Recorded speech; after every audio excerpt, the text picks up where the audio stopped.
Hello YouTube, what's going on? It's your boy Afro Ida coming back at you once again. I know you guys haven't heard from me for a while, and I'm not gonna lie, a couple of things in my life happened that kind of like made me stifle a little bit and prevented me from really staying consistent. But trust me, you guys won't have to worry about that anymore. First and foremost, I want to wish you guys a happy new year before I really get started on my video. But this time we're gonna be talking about a specific African group. This one's actually a hunter-gatherer group, and their culture is actually very interesting. And I guess I'll start by telling a little bit about their older history and essentially talking a little bit about I like how they feel as far as food and their culture. And essentially in their oral history there's like no record of famine. And when neighboring countries and tribes have reported such events, they have remained self-sufficient, never ever really taking more than they ever needed, which to them is considered to be rude, and adapting to the environment was what they saw best instead of trying to change it. With that much said, you can pretty much see that we can probably learn a lot from them. But the Hadza people are historically nomadic, moving with the seasons and attending their immediate needs. They have been doing this in the region of Lake Eyasi in Tanzania for the last 50,000 years. However, once the borderless world has become more and more confined due to the pressure of other tribes and agricultural encroachment, ultimately the Tanzanian government were motivated to create a Hadza reservation in 2011. Although the Hadza now have land rights to 1,000 square miles, it is a quarter of their original range. The Bantu expansion, which began about 3,000 years ago, resulted in the loss of many of their hunter-gatherer tribes in Africa, one of the greatest influences being domestic cattle taking over the grazing of free-roaming antelope which hunter-gatherers preyed on. This is very, very big, and before I continue, I wanted to touch on that a little bit, because what most people don't know is the Bantus inhabit West Africa as well as South Africa, but what most people don't know is through archaeological evidence, South Africa was actually populated a significant amount by, I would say, to the east, more like Nilotic peoples, and more to the south, majority were Khoisan people, the people who speak with clicks and who often have epicanthic folds on their eyes. The epicanthic fold is what you see oftentimes in East Asians. Okay, so South Africa, before the Bantu expansion, was actually populated by this specific group of people for a long period of time. All right. However, driven from their lands in Kenya by the Maasai warriors about 2,000 years ago, the pastoralists, Iroquois, and the Dotoga tribes started encroaching into Hadza territories from the northeast. The Isanzu farmers of millet and sorghum settled to the south of Hadza territory and sometimes kidnapped them for the slave trade.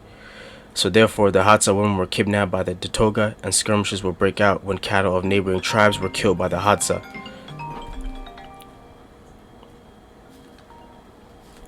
Sorry about that. I guess I'm famous or something. Were kidnapped by the were kidnapped and enslaved. But marriages between these groups was not uncommon. Today, the Datoga, the fastest growing tribe in Tanzania, live bordering the Hadza, and in the dry season, hostility builds up as the Datoga use Hadza watering holes for their livestock, placing considerable pressure on the resources in an already agriculturally challenging regions. Among total populations of around, let's say, 1,200, less than half of Hadza still adhere to the hunter-gatherer way of life. The population has grown steadily since the 1960s along with the population density, as they now inhabit a smaller area. As far as their genealogy go, the Hadza are not closely related to any of the other peoples. Genealogists believe they are so unique at gene level that they could be one of the primary roots in mankind's family tree. The Hadza will tell you that they originate from a tree descended from the neck of the giraffe into a baobab, and onto the earth. Now, the Hadza language is simple, yet it has held the fascination of linguists for half a century. Hadzani is one of the oldest languages that employs click sounds, supposedly as not to scare off prey. It was once believed that the Hadza was related to the language of the Khoisan, but it has since been classified as an isolate language, meaning it's entirely unique to the Hadza people. So the Khoisan will also use click languages as well. So we're going back to the people with the epicanthic folds who inhabit modern South Africa now, right? So They essentially use click languages as well, and they were thought to be related to the Hadza people. But the Hadza's language is so unique that people are starting to think, no, this actually is not the case.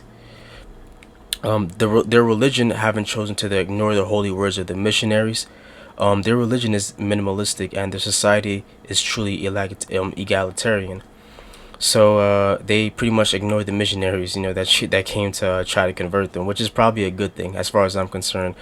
Uh, Religion in Africa appears to have caused more damage than good, and I'm gonna make a video about that soon, as I believe it needs to be talked about. So, modern influences and challenges.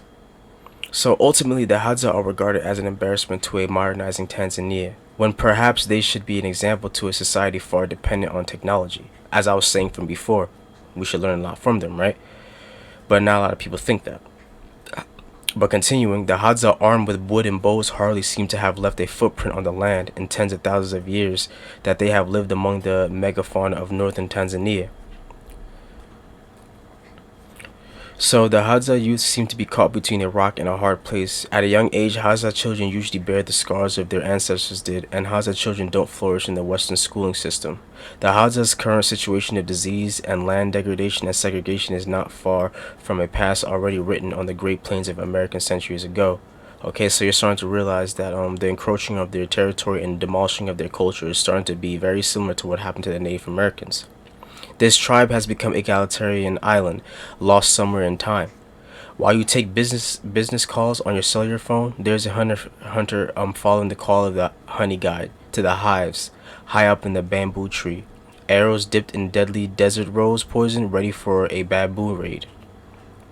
Okay, so that's a little bit of information on the Hadza people, and this group really stuck out to me because there are a lot of groups of people just like them. When you go to South Africa, the Khoisan people face the same issue as well, with their land being encroached on and like them being put on reservations so their culture doesn't die out. And we see what modernization has done to Africa, and it wasn't always for the best, unfortunately.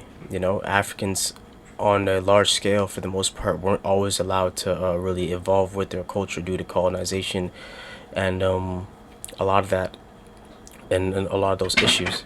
And I personally feel like instead of finding significant or useful solutions to these problems or creative solutions, people are just deciding, okay, let's go for reservation. That's it.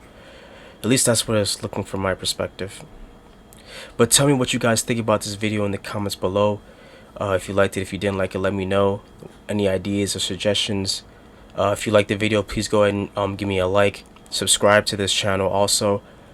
And give me any other ideas in the if you have any, because I'm looking forward to doing more videos about African tribes as well.